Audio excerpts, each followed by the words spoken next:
আসসালামু আলাইকুম, কেমন আছেন আপনারা সবাই? আমরা তো অনেক মুসলিম দেশ সম্পর্কে জানি। আজকে আমরা একটা অমুসলিম দেশ থেকে জানবো যে এই দেশে মুসলিমরা কিভাবে নিজেরা দিন পালন করে বা কত পার্সেন্ট মুসলমান আছে, তাদের জীবন ব্যবস্থা কেমন, সেই সম্পর্কে জানবো। এই দেশটার নাম হচ্ছে আর্জেন্টিনা, যে দেশটার নাম আমাদের কাছে সবার কাছে পরিচিত। আসলে আমরা দেখি এই ভিডিওটা, আমরা এই ভিডিও থেকে রিঅ্যাকশন দেবো।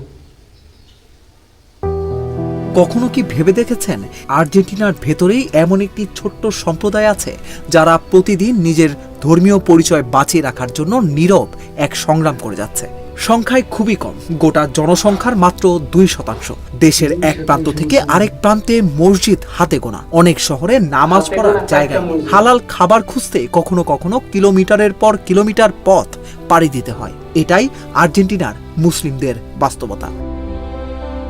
আর্জেন্টিনায় মুসলিমদের ইতিহাস অবশ্য নতুন নয়। 100 বছর আগে সিরিয়া, লেবানন সহ মধ্যপ্রাচ্যের বিভিন্ন অঞ্চল থেকে অনেক মুসলিম পরিবার সেখানে বসতি গড়ে তোলে। কিন্তু প্রজন্ম বদলানোর সঙ্গে সঙ্গেই শুরু হয়েছে আরেক চ্যালেঞ্জ। আজ অনেক মুসলিম পরিবারের সন্তান আরবি জানে না, তাদের প্রথম ভাষা স্প্যানিশ। ইসলাম সম্পর্কে জানার মতো নির্ভরযোগ্য স্প্যানিশ বই, কোরআনের ব্যাখ্যা কিংবা ইসলামী শিক্ষার সুযোগও খুবই সীমিত। ফলে অনেক তরুণ নিজের ধর্মীয় পরিচয় ধীরে ধীরে হারিয়ে ফেলছে।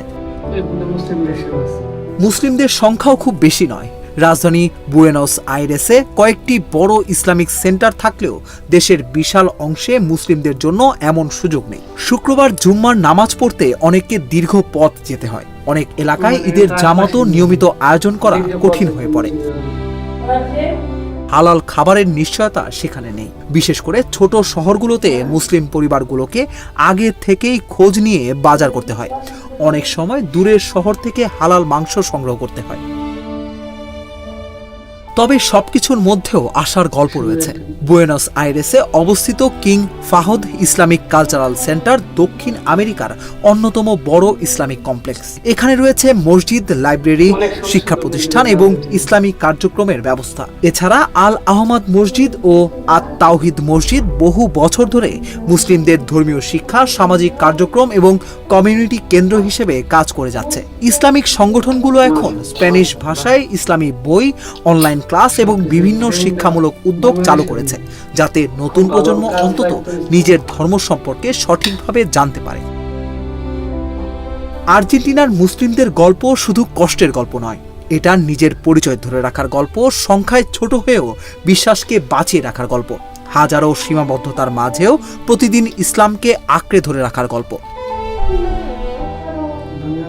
বাংলাদেশে যখন লাখো মানুষ আর্জেন্টিনার জার্সি পরে মেসির জন্য উল্লাস করে, তখন সেই একই দেশের এক কোণে ছোট্ট একটি মুসলিম সম্প্রদায়ও নীরবে চেষ্টা করে যাচ্ছে নিজেদের ঈমান, সংস্কৃতি আর ধর্মীয় পরিচয় যেন হারিয়ে না যায়।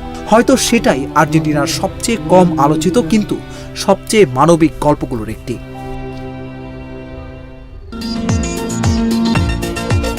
আমরা বাংলাদেশ একটি চ্যানেল ইন্ডিপেন্ডেন্ট নিউজ থেকে জানলাম।